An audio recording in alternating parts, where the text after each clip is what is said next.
Жендечи, Камчок Душбаевич, негизи бул медицинада каралган, эгерде кээ бир сахар көтөрүлүп аткандар көптөр, кээ бир учурларда балды да предлагать этет да. А бирок негизги, эң негизгиси ошол иммунитеттин көтөрүлүшүнө ошо бал.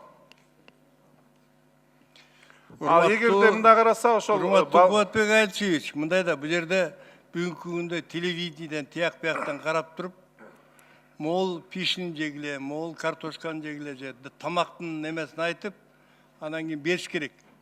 Бул бир. Экинчиден, булар өздөрү бал жеп атып семирип алганбы билбейм. Анан жасаш керек да бул боюнча. Катуу маселе болуп атат. Эси иммунитет жакшы болсо, ден соолугу мыкты болсо, ал кишиге оору жукпайт дейт.